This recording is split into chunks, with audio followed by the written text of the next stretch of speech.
ഇത്രയ്ക്ക് പറഞ്ഞപമാനിച്ചിട്ടും മനസ്സിലൊന്നും വെക്കാതെ തന്നെയും തൻ്റെ മക്കളെയും ഓർത്തു വെച്ചും അമ്മയുടെ കയ്യിൽ തങ്ങൾക്കുള്ളത് എടുത്തു കൊടുത്തിട്ട് പോയ ആ പെണ്ണിനോട് വല്ലാത്ത സ്നേഹം തോന്നിയ ആ നിമിഷം രാവിലെ തന്നെ മീര നന്ദിന് വേണ്ടി പണി കേൾപ്പിച്ചിട്ട് ആ വീട്ടിലേക്ക് മാറി. ഇന്നു മുതൽ മീര ഇവിടെയാണ് താമസം. മുന്നിൽ തന്നെ തുളസി ചെടിയും സൂര്യചേട്ടൻ്റെ വീട്ടിലെ പോലെ തന്നെ നിറയെ ചെടികൾ നട്ടിട്ടുണ്ട്. ആദ്യം കയറുമ്പോൾ തന്നെ ഒരു സിറ്റ് ഔട്ട്, പിന്നെ ഒരു ഹാള്, 3 ബെഡ്റൂം, പിന്നെ കിച്ചണ്, അതിനോട് ചേർത്ത് തന്നെ വർക്ക് ഏരിയ എല്ലാമുള്ള നല്ലൊരു കുഞ്ഞു വലിയ വീട്. മീര ആദ്യം കണ്ട റൂമിൽ തന്നെ അവളുടെ ബാഗ് കൊണ്ട് വെച്ചു. ഒരു വീട്ടിലേക്ക് വേണ്ട എല്ലാ സൗകര്യങ്ങളും അവിടെ ഉണ്ടായിരുന്നു. പിന്നെ അവൾ സ്വയം കുക്കിംഗ് ചെയ്തോളാം എന്ന് പറഞ്ഞുകൊണ്ട് സൂരജിനും ഗോപികൾക്കുമൊപ്പം ചെന്ന് 1 മാസത്തേക്ക് വേണ്ട വീട്ടു സാധനങ്ങളെല്ലാം വാങ്ങി നാളെ തൊട്ട് ജോലിക്ക് പോകേണ്ടത്. അതുകൊണ്ട് തന്നെ മീര ആഹാരം കഴിച്ചു നേരത്തെ തന്നെ കിടക്കാൻ വേണ്ടി ബെഡ് വിരിക്കുകയായിരുന്നു. കിടക്കും മുമ്പ് അമ്മയെ വിളിക്കണം. അതുകൊണ്ട് തന്നെ ബെഡ് വിരിച്ചിട്ട് നേരെ ചെന്ന് ഫോൺ എടുത്തതും കയ്യിലിരിക്കുന്ന ഫോൺ ബെല്ലടിക്കാൻ തുടങ്ങി. പരിചയമില്ലാത്ത നമ്പറായതുകൊണ്ട് തന്നെ അവൾ എടുക്കാൻ മടിച്ചു. എന്നാൽ ബെൽ നിന്ന ശേഷം വീണ്ടും കയ്യിലിരിക്കുന്ന ഫോൺ റിങ് ചെയ്യാൻ തുടങ്ങിയതും മീര ഫോൺ അറ്റൻഡ് ചെയ്തു ചെവിയോട് ചേർത്തു. ഹലോ, മീരയല്ലേ? അതെ, ഇതാരാണ് മനസ്സിലായില്ല. ഞാൻ ദേവൻ്റെ ചേച്ചിയാ, രമ്യ. ചേച്ചിയായിരുന്നു, ഞാൻ പേടിച്ചു പോയെന്ന്. പരിചയമില്ലാത്ത നമ്പർ, അത് ഈ സമയത്ത്. മീരയ്ക്കെന്നോട് ദേഷ്യമുണ്ടോ? ഞാനിതിന് ചേച്ചിയോട് ദേഷ്യപ്പെടുന്നേ. അന്ന് ഞാൻ മീര ഒരുപാട് പറഞ്ഞ് കരയിപ്പിച്ചില്ലേ? മനഃപൂർവ്വമല്ല അന്നങ്ങനെ പറഞ്ഞത്. ഒന്നാമതെൻ്റെ സാഹചര്യം അതങ്ങനെയായിരുന്നു. പിന്നെ അമ്മയും ദേവനും ഒന്നും എന്നോട് ഈ കാര്യം പറഞ്ഞില്ല. എല്ലാം കൊണ്ട് തകർന്ന പോലെ തോന്നിയാണ് ഞാൻ. മീര, അതൊന്നും മനസ്സിൽ വെക്കരുത്. അയ്യോ, ഞാനതൊക്കെ അപ്പോഴും മറന്നു ചേച്ചി. എനിക്ക് ആരോടും ദേഷ്യമില്ല. അവിടെ ഇങ്ങനെ അമ്മ പറഞ്ഞു, അറിയാവുന്ന ഫാമിലി ഉണ്ട്, അവർക്കൊപ്പമാണ് താമസമെന്നും. ഇവിടെ എല്ലാവരും നല്ല സ്നേഹമുള്ളവരാണ്. പിന്നെ എനിക്ക് എല്ലാവരെയും അറിയാൻ നേരത്തെ തന്നെ ഞാൻ വന്നിട്ടുണ്ട് ഇവിടെ മുമ്പ് അനുവിനൊപ്പം. കഴിച്ചോ നീ? കഴിച്ചു. ചേച്ചിയോ?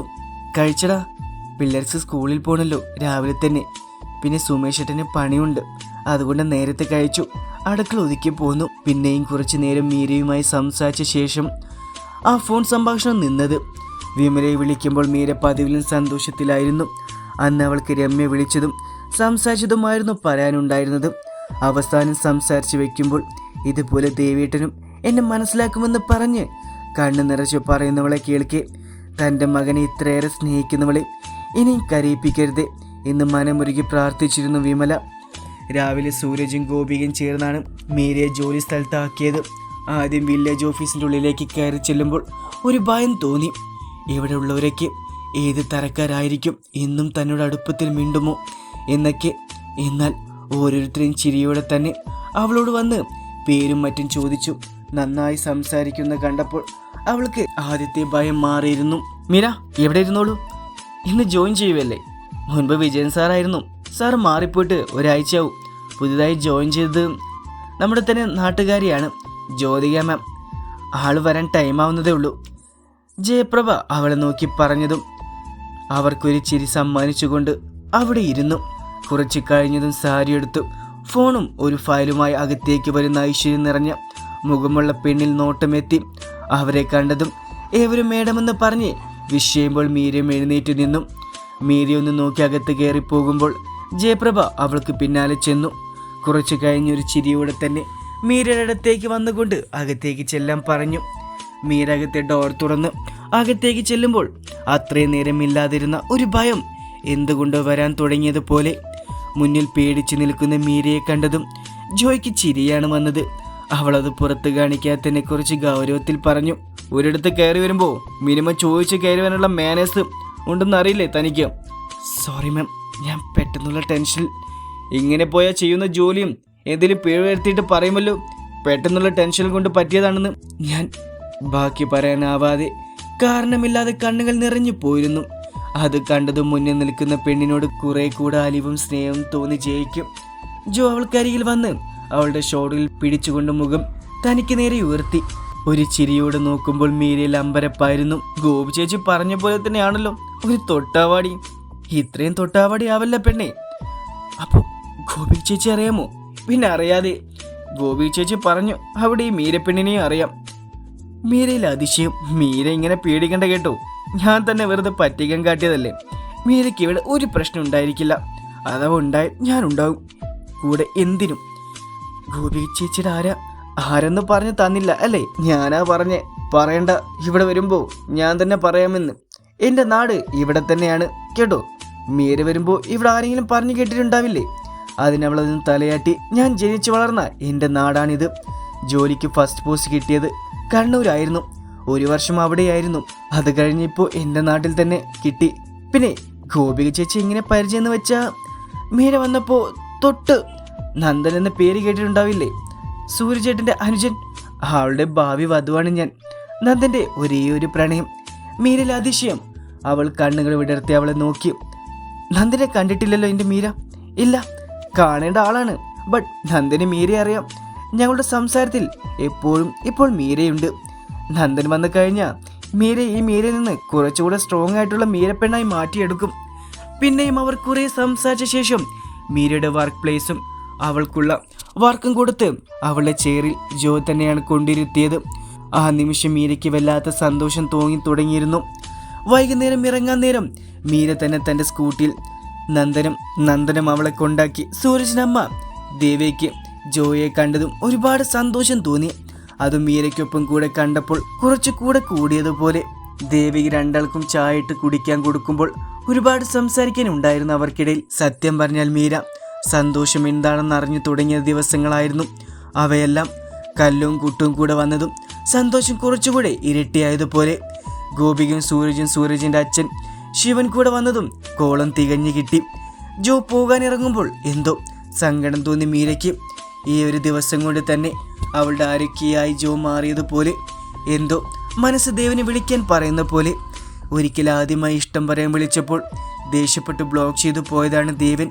പിന്നെ ഫോണിൽ വിളിച്ചിട്ടില്ല. ഇൻസ്റ്റഗ്രാമിൽ മെസ്സേജ് ഇടും, കണ്ടാലും റിപ്ലൈ തരില്ല. എങ്കിലും ഡെയിലി ദേവനെ തേടി മീരയുടെ ഓരോ മെസ്സേജ് ഉണ്ടാകുമായിരുന്നു. പിന്നെ ദേവനെ കാണുമ്പോഴെല്ലാം പോയി സംസാരിക്കാൻ നോക്കും. അപ്പോഴെല്ലാം അപമാനിച്ച് പറഞ്ഞു വിടുന്നതല്ലാതെ തന്നെ കേൾക്കാൻ അവൻ തയ്യാറായിരുന്നില്ല. ജോലി സ്ഥലത്തേക്ക് വന്നതുകൊണ്ട് തന്നെ ഒരു സിം കൂടെ മീര എടുത്തിരുന്നു. ആ നമ്പർ വിമലയ്ക്ക് അഞ്ജുനും മനീഷിനും കൊടുത്തിട്ടാണ് വന്നത്. അവൾ ഫോണിൽ ദേവിൻ്റെ നമ്പർ എടുത്തു. എന്തോ ഹൃദയമിടിക്കുന്ന പോലെ തോന്നി. അവൾക്കുള്ളിൽ പിരിമുറുക്കം നടന്നു. വിളിക്കണോ വേണ്ടയോ എന്നവസാനം രണ്ടും കൽപ്പിച്ചു അവൾ ദേവൻ്റെ നമ്പറിൽ വിളിച്ചു. കുറച്ചു നേരത്തെ റിംഗ് കേട്ട ശേഷം അവൻ കോൾ എടുത്തു. ഹലോ. ദേവൻ്റെ മുഴക്കമുള്ള സൗണ്ട് കേട്ടതും തൊണ്ട വരണ്ടു. സൗണ്ട് വരാത്ത പോലെ തോന്നി മീരയ്ക്ക്. ഹലോ, ആരാ? ദേവട്ട, ഞാനാ മീര. എന്തെന്നെ വിളിച്ച്? അമ്മയെ വിളിച്ച് കിട്ടാത്തതുകൊണ്ടാണോ? അല്ല, ഞാൻ ദേവേട്ടിനെ തന്നെ വിളിച്ചതാ.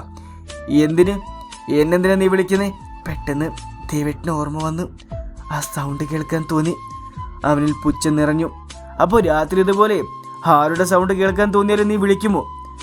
അങ്ങനെ കാണുന്നവരെ ഒന്നും മീര വിളിക്കില്ല. മീരയ്ക്ക് സ്വന്തമായതിനെ വിളിക്കൂ. അതിന് ഞാനെപ്പോഴാണ് നിനക്ക് സ്വന്തമായത്? ദേവേട്ടിനറിയില്ല. ദേവേട്ടിന് എങ്ങനെയാണ് എനിക്ക് സ്വന്തമായതെന്ന്. എല്ലാവരും ചേർന്ന് നിർബന്ധിച്ച് നിന്റെ കാര്യത്തിൽ ഒരു താലി കെട്ടിയെന്ന് വെച്ച് ഞാനൊരിക്കലും നിനക്ക് സ്വന്തമാവില്ല. ആ പേരും പറഞ്ഞ് ഇനി എൻ്റെ ഫോണിൽ വിളിക്കണമെന്നില്ല. ദേവേട്ട, ഞാൻ ബാക്കി മീര പറഞ്ഞ് പൂർത്തിയാക്കും മുമ്പ് തന്നെ ദേവൻ ഫോൺ കട്ടാക്കി കളഞ്ഞിരുന്നു. ആ രാത്രി അവളുടെ കണ്ണുകൾ തോരാൻ അത് തന്നെ ധാരാളമായിരുന്നു. ഗായത്രി വിളിക്കുമ്പോഴെല്ലാം ദേവന്റെ ഫോൺ ബിസി എന്ന് പറഞ്ഞുകൊണ്ടിരുന്നു.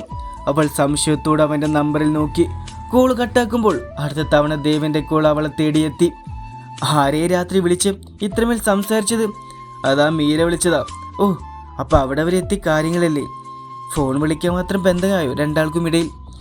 നോക്കുകയ, ആവശ്യമില്ലാത്ത കാര്യങ്ങൾ ചിന്തിച്ച് പറയാൻ നിൽക്കല നീ. ഞാൻ പറഞ്ഞിട്ടുള്ളതല്ലേ ഈ ജന്മം അവളെ സ്നേഹിക്കില്ലെന്ന്. പിന്നെ അവൾ എന്നെ വിളിച്ച് നന്നായി തന്നെ കൊടുത്തിട്ടുണ്ട്. ഇനി എന്തായാലും എന്നെ അവൾ വിളിക്കില്ല. ഞാൻ വിശ്വസിച്ചു. അല്ലെങ്കിൽ എനിക്ക് മനസ്സിലാവുന്നുണ്ട്, ഭാര്യയ്ക്ക് ഗവൺമെൻറ് ജോലിയൊക്കെ ആയപ്പോൾ ദേവൻ എന്നെ മടുത്ത് തുടങ്ങിക്കാണും. ഞാൻ ദേവൻ്റെ ലൈഫിൽ നിന്ന് പോയിരുന്നെങ്കിൽ ചിന്തിക്കുന്നില്ലേ? തുറന്ന് പറഞ്ഞില്ലെങ്കിലും എനിക്ക് മനസ്സിലാവും ദേവ. നോക്കുകയ, ഞാനൊരു പെണ്ണിനെ സ്നേഹിച്ചിട്ടുള്ളൂ, ആത്മാർത്ഥമായി. ഇപ്പോഴും അങ്ങനെ തന്നെയാണ് ചെയ്യുന്നതും. നീയല്ലാതെ മറ്റാരും ഈ ഹൃദയത്തിൽ ഉണ്ടാവില്ല. നീ മറ്റൊരാളുടെ ഭാര്യയാണ്, അതിലുപരി 2 കുഞ്ഞുങ്ങളുടെ അമ്മയാണ്. അതൊക്കെ എനിക്കറിയാം. എന്നാൽ അതിനേക്ക് മുമ്പ് നീ എൻ്റെ ആയിരുന്നു. നിന്റെ സാഹചര്യം കൊണ്ടാണ് വേറൊരാളുടെ താലിക്ക് അവകാശമാവേണ്ടി വന്നത്. അവിടെ പോലും നീ ഇപ്പോഴും ഓർക്കുന്നത് പോലും എന്നെയല്ലേ, എൻ്റെ പ്രണയത്തെയല്ലേ? അത് മതി ഈ ദേവന് മുന്നോട്ട് ജീവിക്കാൻ.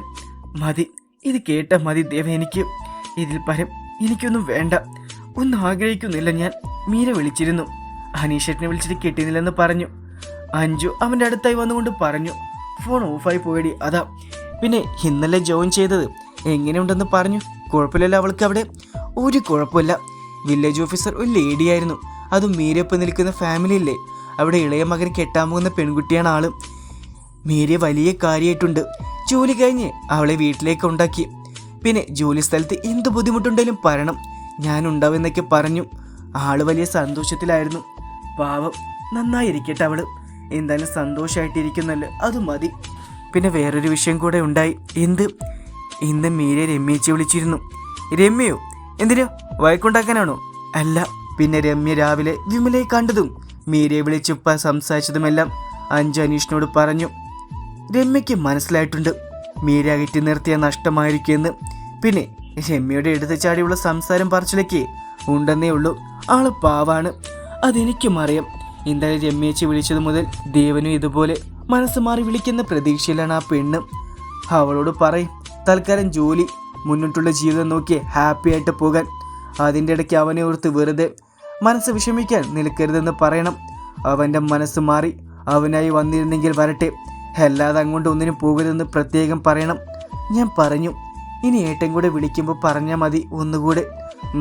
നാളെ ഞാൻ വിളിക്കുന്നുണ്ട്, അപ്പോൾ സംസാരിക്കാം.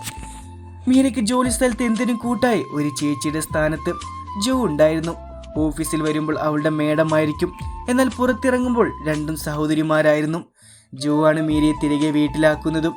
ദേവിക്കും ശിവനും ഒരു മോളെ കിട്ടിയ സന്തോഷമായിരുന്നു. മീരയെ കാണുമ്പോൾ സൂരജിനും അവൻ്റെ കുഞ്ഞു പെങ്ങളായി തന്നെയായിരുന്നു മീര. കല്ലും കുട്ടും മീരയും കൂടെ ചേരുമ്പോൾ വല്ലാത്ത ഓളമായിരുന്നു അവിടെ. കിടക്കാൻ നേരം മീര അപ്പുറത്തെ വീട്ടിൽ വരും. കൂടെ അവളുടെ വാല് പോലെ കല്ലും കുട്ടും കാണും. അവരുടെ കളിച്ചിരികൾ കാണുമ്പോൾ നന്ദൻ കൂടെ ഉണ്ടായിരുന്നെങ്കിൽ കുറെ കൂടി അടിപൊളിയായനെ എന്ന് ഗോപിക പറയും. എല്ലാവരിൽ നിന്നും നന്ദനെ പറ്റി കേട്ട് എന്തോ ഒരു ബഹുമാനവും ആരാധനയുമാണ് മീരയ്ക്ക് അവനോട്. ഒപ്പം തന്നെ തൻ്റെ ജോ ചേച്ചിയുടെ പ്രണയം, അതുകൂടെ ഓർക്കുമ്പോൾ വല്ലാത്ത സന്തോഷം തോന്നും. രാത്രി വിമലയും മനീഷിനെയും മഞ്ജുവിനെയും രമ്യയും വിളിക്കാതെ കിടക്കാറില്ല. സൺഡേ ആയാൽ കൂടുതൽ നേരം അവരോടൊക്കെ വിളിച്ച് സംസാരിച്ചിരിക്കും. ഇതിനിടയിൽ ദേവനെ അവൾ മറന്നില്ല. വിമലയിൽ നിന്നും അഞ്ജുവിൽ നിന്നും ദേവൻ്റെ എല്ലാ കാര്യവും അറിയും. അനീഷേട്ടനോട് ചോദിച്ചാൽ നല്ല വായ്ക്ക് കിട്ടും, അതുകൊണ്ട് ചോദിക്കാൻ പോകില്ല മീര. മീര ഇതിനിടയ്ക്ക് ഒരിക്കൽ കൂടെ ദേവനെ വിളിച്ചു. മീരയുടെ കോൾ ചെന്നതും കട്ടാക്കി കളഞ്ഞു. രാവിലെ എഴുന്നേൽക്കുമ്പോഴും കിടക്കാൻ നേരവും ദേവിന് good morning good night message ഇടാൻ തുടങ്ങി മീര. എന്നാൽ അവനത് കണ്ടാലും റിപ്ലൈ കൊടുക്കില്ല. മീര ഇടുന്ന സ്റ്റാറ്റസ് കാണാറുണ്ട്. ഒന്നിൽ കൂടുതലുണ്ടെങ്കിൽ ആദ്യത്തേത് നോക്കും, പിന്നെ നോക്കില്ല. ദേവൻ ഫുൾ ലവ് സോങ് ആണ് ഇടുന്നത്. അതും അവൻ പ്രണയിച്ച് നടന്ന അവൻ്റെ കാലത്തുള്ള സോങ്. അതൊരിക്കലും തന്നെ പറ്റിയല്ലെന്ന് മീരയ്ക്ക് അത് കാണുമ്പോൾ തന്നെ മനസ്സിലാവും. ആദ്യം ഒരു വേദന തോന്നും. ഇപ്പോൾ അതൊക്കെ കണ്ട് ശീലമായി. മീര സ്റ്റാറ്റസ് കാണുന്നത് അറിയുമ്പോൾ വീണ്ടും അതേപോലത്തെ സ്റ്റാറ്റസ് ഇടും അവൻ. അത് മുന്നിൽ കൂടുതൽ, കാരണം അവൾ കാണാൻ വേണ്ടി മനഃപൂർവ്വം തന്നെ ഇടുന്നതാണ്. ചില സ്റ്റാറ്റസ് അവൾക്ക് കൊള്ളുന്ന രീതിയിൽ, അവൾ കൊള്ളിച്ച് പറയുന്ന രീതിയിലുള്ള ഡയലോഗും ഇടും. സങ്കടം തോന്നുമെങ്കിലും മീര അവനോടൊന്നും ചോദിക്കാൻ പോകില്ല. മീര പാലക്കാട് വന്നിട്ട് ഒരാഴ്ച പിന്നിട്ടു. ഇന്നാണ് നന്ദൻ വരുന്നത്, അതും സൺഡേ ദിവസം. നന്ദൻ വരുന്ന പ്രമാണിച്ച് ജോ രാവിലെ തന്നെ നന്ദനത്തിൽ ഹാജരായി. പിന്നെ നന്ദൻ ഇഷ്ടമുള്ള ആഹാരം ഒരുക്കുന്ന തിരക്കിലായിരുന്നു ഏവരും.